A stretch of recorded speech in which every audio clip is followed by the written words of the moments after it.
सामने जिस गेट में आपको लाइट दिख रही है, बस इसके जस्ट बगल वाला मकान है महावीर सिंह बिष्ट जी का। तो ये है वो शख्स, आएगा अभी इधर को।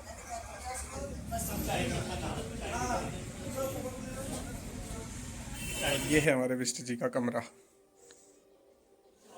सब सब लोग जानना चाहते हैं कि बिष्ट जी फर्स्ट कैसे आए, कौन सी सब्जी खाते हैं करके।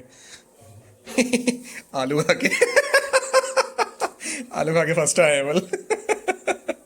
आलू मटर। और प्याज नहीं, प्याज नहीं, टमाटर। आलू मटर और टमाटर। तीन तीन सब्जियां खा के। तो आज फिर एक बार नई दिन की शुरुआत है। तो आज बहुत सारी बातें होंगी महावीर से, तो आप बने रहें। और इसके बाद हम चले गए थे यहीं भुजिया घाट के पास, एक कैफ़े है कैक्टस कैफ़े। मैं यहाँ इसलिए भी आया था क्योंकि मैं यहाँ पे एक पेंटिंग देखने आया था। कैसा लग रहा है अभी भाई साहब आपको यहाँ के? बहुत बढ़िया। पहली बार आए हो क्या? पहली बार आए हो? अच्छा, इस रोड में कितना होता है आना जाना? 1 साल बाद आ रहा हूँ पूरा। नैनीताल वाली रोड में। तो बैठे बैठे हमने ऑर्डर किए हैं चाय, सैंडविच और फ्राइज। तो जो टेस्ट है ओके ओके, बहुत अच्छा नहीं है, नॉर्मल। फ्राइज आने बचे हैं और ये चाय और सैंडविच।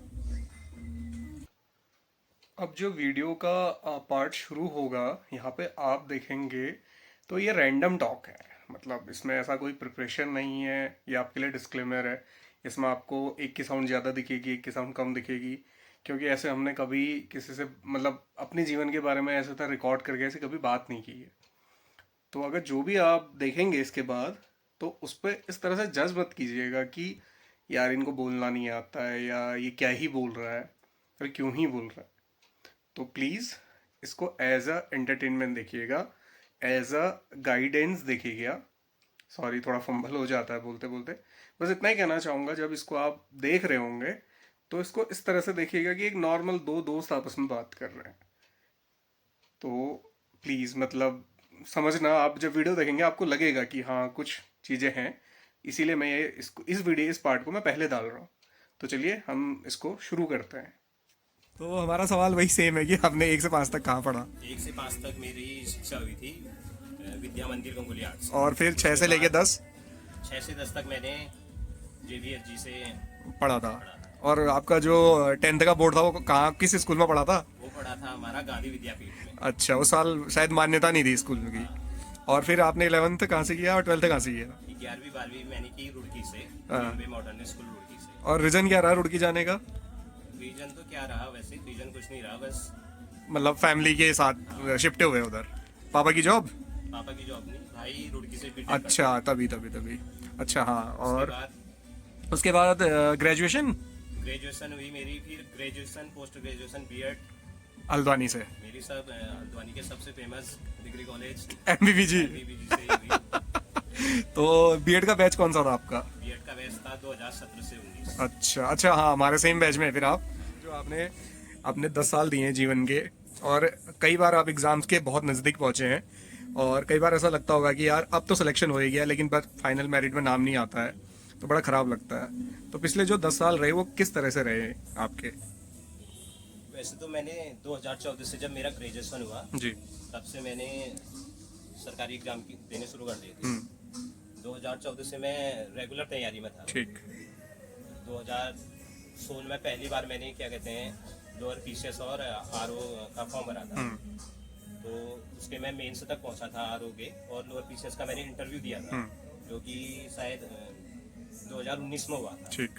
उसमें मैं कुछ नंबर से रह गया था, तो मुझे काफ़ी दुख हुआ, क्योंकि मेरा मेन फोकस था जो पीसीएस ही था।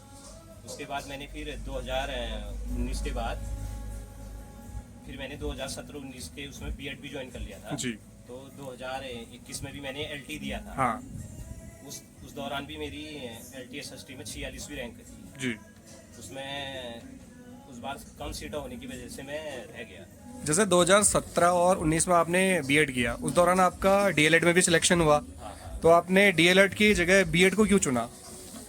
2017-19 में जब मैंने बीएड किया तो मेरा डीएलएड में भी सिलेक्शन हुआ था। आर्ट साइड में मेरी 30वीं रैंक थी। ओके। और शायद मैं उस समय डीएलएड कर लेता तो आज मेरे को पीआरटी में 4 साल हो गए। हाँ, नौकरी लगे आपके 4 साल हो जाते हैं। लेकिन मेरा फोकस ये था कि मैं एलटीआर लेक्चरर में जाऊँ जी। तो मैंने डीएलएड के जगह बीएड को प्राथमिकता दी। बीएड में थे जब आपका यहाँ एमबीबीजी गवर्नमेंट कॉलेज सरकारी से आप बीएड कर रहे थे, तो उसके बाद क्या उस दौरान भी आपने अपने दिमाग में हमेशा ये बनाए रखा कि आपको पीसीएस और टीचिंग के फील्ड में हमेशा तैयारी करके रखनी है, या उन दिनों तुमने ऐसा कर दिया था, सॉरी आपने, कि इन चीज़ों को छोड़ के चलो यार अभी थोड़ा कॉलेज की लाइफ मिली है उसको जीते हैं? क्या आपने दोनों के बीच कैसे सामंजस्य बैठाए रखा? देखिए बीएड के दौरान भी मेरा फोकस मेन पीसीएस ही था, जो अभी भी है। क्योंकि जैसा कि उत्तराखंड में 42 साल तक पीसीएस होता है, पीसीएस दे सकते हैं, तो जी। मैं अभी भी अपनी पीसीएस की तैयारी जारी रखूंगा। जी जी जी। क्योंकि अभी एलटी से मैं संतुष्ट नहीं हूँ। तो मैं अब अभी भी मेरा पीसीएस मेन से है, तो मैं पूरी कोशिश करूंगा कि जब तक मेरे पास है मौका है तो मैं उस कोशिश को मौके को बनाऊं। तो इस बीच एक सवाल अभी भी बना हुआ है, जो आपका पिछला संघर्षमय जीवन था, जो 7-8 साल या 10 साल जो भी था, तो उस समय आपने मेन जो चुनौतियां थी वो क्या थी, कैसे उनको आपने पार किया? इतना प्रेशर होता है, फैमिली प्रेशर, कि आप लगातार एग्जाम दे रहे हैं और आपका क्वालिफाइड होते होते आपका नाम नहीं आ रहा है, बट फाइनली जब आपका नाम आता है तो वो आपकी जो पिछले 10 साल की संघर्ष की कहानी है वो किस तरह से इक्वल हो जाती है, तो उनमें क्या चुनौतियां रही? 2014 से जब मैंने एग्जाम देना शुरू करा था तो तब तो मेरे को लगा था कि मैं 2-3 साल के अंदर सिलेक्ट हो जाऊंगा, लेकिन कई एग्जामों में मैं 1-2 नंबर से रह गया। ठीक हो गया। और इंटरव्यू में रह गया। लेकिन 2014 से 24 के दौरान अब जो मेरे को सफलता मिली है, इसमें क्या कहते हैं, मेरे पेरेंट्स का काफ़ी योगदान है। क्योंकि 2014 से 24 के दौरान कई ऐसे मोड़ आए जिसमें क्या कहते हैं, होता है कि लोग बोलते हैं कि लड़के की एज हो गई है, हाँ, इसकी शादी कर दो, इसकी शादी कर दो। कई लोग रास्ते में भी मिलते थे तो बोलते थे क्या कर रहे हो, क्या कर रहे हो? सही बात। जब मैं बोलता था तैयारी कर रहे हो, तैयारी कर रहा हूँ, तो वो बोलते थे कि तैयारी करते करते तो काफी टाइम हो गया है। हाँ, कई समय ऐसा लगता था कि अब तैयारी छोड़ दो करके। लेकिन मेरे पेरेंट्स को इतना भरोसा था कि आज नहीं तो कल हो जाएगा, तो कल ये सफल हो जाएगा। और ये 2024 की एलटी भर्ती में भी मेरे को पूरा विश्वास था कि मैं सेलेक्ट हो जाऊंगा। सेलेक्ट हो जाऊंगा, लेकिन मेरी पहली रैंक आएगी ये मेरे को इतना भरोसा नहीं था। ठीक। लेकिन मेरी पूरी मेहनत थी कि मैं 100% दूं अपना एग्जाम में, 100% दूं एग्जाम, और मेरे को पूरा विश्वास था कि मैं टॉप 10 के अंदर तो आऊंगा ही। जी जी जी। जिस हिसाब से मेरा पेपर गया। ठीक। तो जब आपने एलटी की तैयारी शुरू की इस दौरान, तो साथ साथ आप पीसीएस की भी कर रहे थे, तो आपने इन दोनों अलग अलग फील्ड को कैसे अलग रखा कि आप शिक्षा को भी पढ़ रहे हैं और आप प्रशासनिक सेवा को भी पढ़ रहे हैं? तो इसमें थोड़ा सा बताइए कि आपने दोनों के बीच डिफरेंस कैसे क्रिएट किया? देखिए मेरा एलटी में सब्जेक्ट था एसएसटी जी। क्योंकि जो हमें पीसीएस में पढ़ना है, इतिहास, भूगोल, राजनीति शास्त्र वगैरह जो भी है, वही हमें एसएसटी में भी पढ़ना है। जी जी जी। क्योंकि अगर आप अच्छे से थ्योरी पढ़ लेते हो किसी भी सब्जेक्ट में, तो जाहिर सी बात है आपको आपके अन्य एग्जामों में भी काम आएगा। जी जी जी। तो मैं पीसीएस मेंस के लिए पढ़ता था, तो मेरे को एलटी एसएसटी के लिए पढ़ने में उतनी कठिनाई नहीं हुई। और जो पहला पार्ट था सीडीपी, हाँ हाँ, और रीजनिंग, मैथ्स रीजनिंग मेरी एसएससी की तैयारी से ही सही थी। और सीडीपी की सीटेट के दौरान, बीएड के दौरान जो हमने सही से पढ़ा था वो सब इस एग्जाम में काम आया। कहने का मतलब है कि जब आपने बीएड किया और उस दौरान सीटेट की पढ़ाई की थी, सीटेट का और यूटेट का एग्जाम जो आपका क्वालिफाई हुआ, तो उस वजह से आपको एलडी के दौरान पहले पेपर के लिए बहुत ज़्यादा कठिनाई का सामना नहीं करना पड़ा। यानी आप यहाँ पे कह सकते हैं कि आपका जो सतत प्रयास है, इतने लंबे संघर्ष से आप कर रहे हैं, वो आपको एक ना एक दिन उसका सफलता मतलब फ़ायदा देता है। तो साथ में आपको बहुत बहुत बधाई, एसएसटी के टॉप किया आपने। तो जो भी इस वीडियो को देखेगा, जहाँ तक भी ये वीडियो पहुँचेगा, तो आप उसमें बहुत सारे ऐसे लोग होंगे जो अभी नए नए जुड़े होंगे, या बहुत से ऐसे भी लोग होंगे जो बहुत एज भी हो गए होंगे। मतलब आपका जो वीडियो जाएगा वो सब प्रकार के वर्ग में जाएगा, चाहे वो युवा वर्ग हो, चाहे थोड़े से उम्र में बड़े हो। तो उन लोगों को क्या कहना चाहेंगे? देखिए मैं उन लोगों से ऐसा कहूँगा, क्या कहते हैं, अगर सफल होना है तो निरंतर प्रयास करना तो जरूरी है। जी जी। और खासकर मैं एलटी के एग्ज़ाम के लिए कहूँगा, जिस तरह से अब आयोग ने पैटर्न बदल दिया है। हाँ अब आयोग कॉन्सेप्चुअल टाइप के क्वेश्चन बनाता है। जी जी। पहले ऐसा होता था 2021 में जो एलटी हुआ था एसएसटी का, वो एकदम फैक्ट बेस पे था। फैक्ट बेस्ड क्वेश्चन था, जबकि 2024 वाला हुआ है जो, वो कॉन्सेप्चुअल बेस पर हुआ ठीक है। हो गया। अब ये है कि आपको स्टडी करनी पड़ेगी, तो डीप स्टडी, कॉन्सेप्ट भी याद करने पड़ेंगे आपको, सिर्फ फैक्ट से नहीं होगा। डीप कॉन्सेप्ट क्लियर करके पढ़ोगे तो ये आपके एलटी एसएसटी में तो काम आएगा ही, साथ ही जो अन्य एग्जाम है पीसीएस वगैरह, उसमें भी काफी फायदा मिलेगा। और साथ में जो वनडे एग्जाम्स होते हैं जैसे वीडियो है और पटवारी है, क्या उसमें भी इसका फायदा देखने को मिलेगा?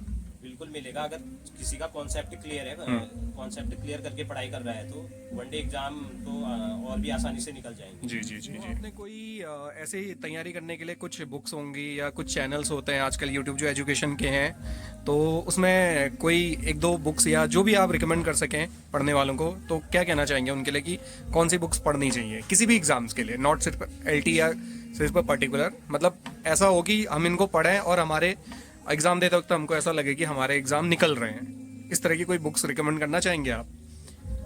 वैसे तो अगर आपको सबसे पहले तो अपना बेस मजबूत करना है, तो 6 से 12 की एनसीईआरटी, जरूरी है। जी जी जी। क्योंकि एनसीईआरटी से बेस मजबूत होता है। इसके अलावा अगर आप उत्तराखंड के लिए पढ़ना चाहते हैं, तो ज़्यादा डीप में जाने की जरूरत भी नहीं है। अगर आप परीक्षावाणी, विंसर, अगर आप अच्छे तरीके से पढ़ लेते हैं, यानी इन बुक्स को बेस बना के चलते हैं, तब जाके आप आगे की कोई और बड़ी बुक्स पढ़ सकते हैं। क्योंकि मैंने उत्तराखंड के लिए परीक्षावाणी, विंसर और एक ये राजेंद्र बलोदी जी की आती है, बलौदी जी की, वो समग्र अध्ययन वाली, जी जी जी, वो उन किताबों का अध्ययन किया था। उनका अध्ययन किया है। जी जी जी जी।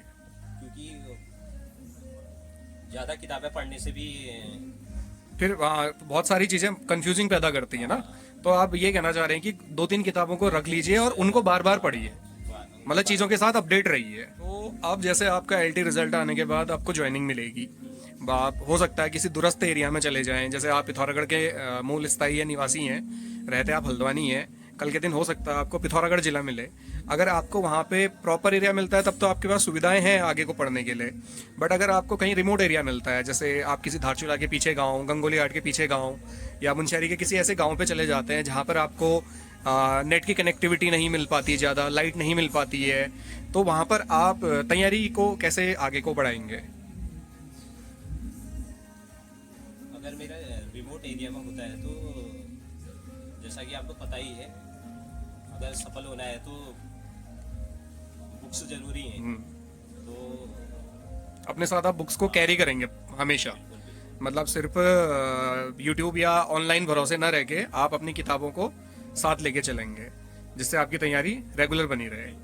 तो ये लास्ट में जो भी दर्शक हैं या जो भी इस वीडियो को देख रहे हैं, तो उनके लिए जो भी एग्ज़ाम दे रहे हैं मेनली, उनसे क्या कहना चाहेंगे आप?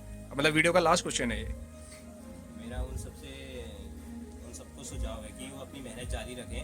मुझे खुद ही देख लो, 2014 से मैं तैयारी कर रहा था। यानी बीच में ऐसे बहुत सारे मोड़ है जहाँ पर आप सफल भी हुए, बट सफलता तभी यहाँ पर काउंट की जाती है जब आप किसी जगह पे लग जा रहे हैं, वरना तो सफल तो आप हैं।